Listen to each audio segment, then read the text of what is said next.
We'll move to our mentoring round, where we ask you several quick questions intended to inspire and inform future finance leaders.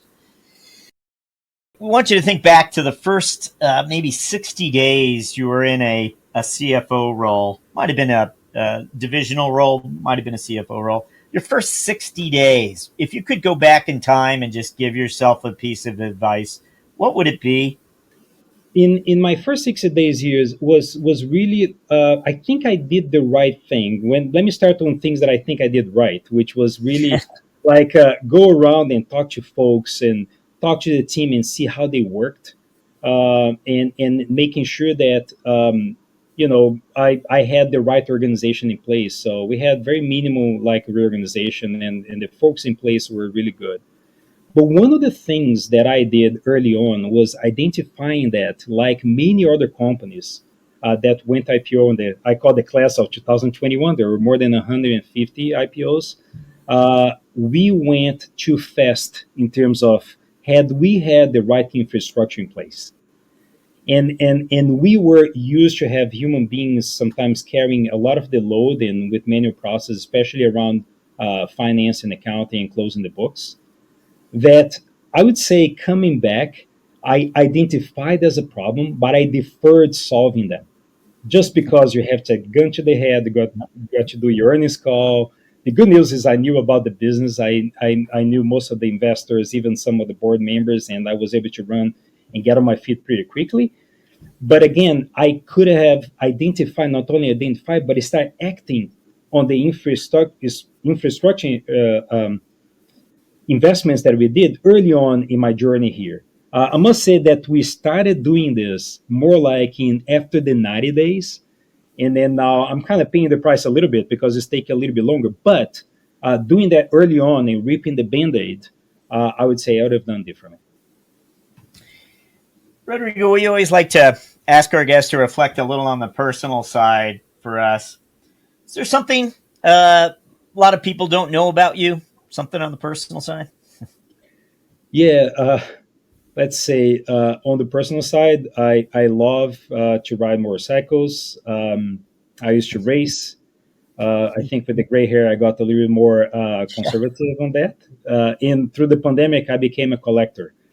I have a Ah, couple of motorcycles now, and that's something personal. just give us Actually, your the brand of choice, what, or the make of choice.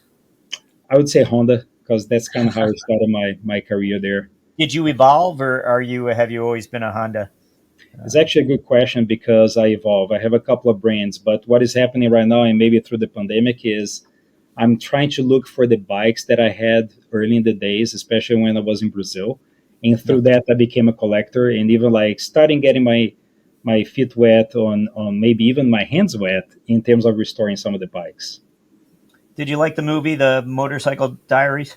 That was amazing. Yeah, it's actually a good point to mention because some I get the follow up question, but why you like is so dangerous. But the sense of freedom that you have when you ride a Yeah. motorcycle, it is amazing.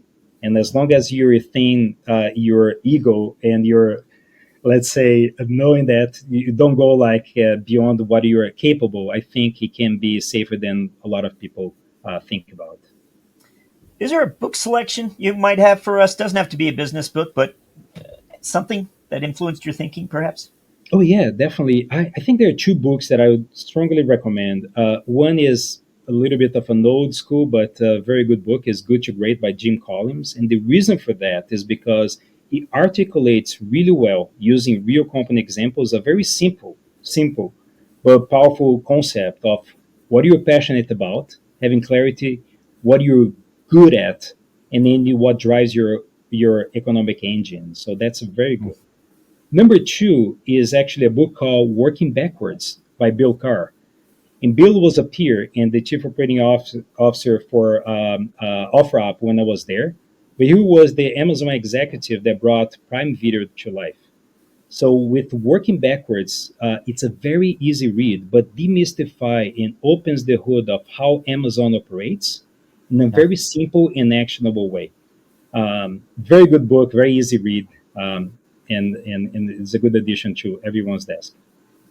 Well, we're up to our final question. We're interested in knowing your priorities for the coming 12 months. What would those be as CFO of Poshmark? I would say four things. Like I said earlier, we are just wrapping up our strategic business planning process. And I'm super excited about our strategy. The future of this company in the resale can be very big and we can increase the market. So, number one is really focus on ensuring that we execute our 3 year plan, starting now and especially through next year, which builds the foundation. Number two is continue to focus on profitability and sustainable growth. Again, we like to say and, not or. They all come together.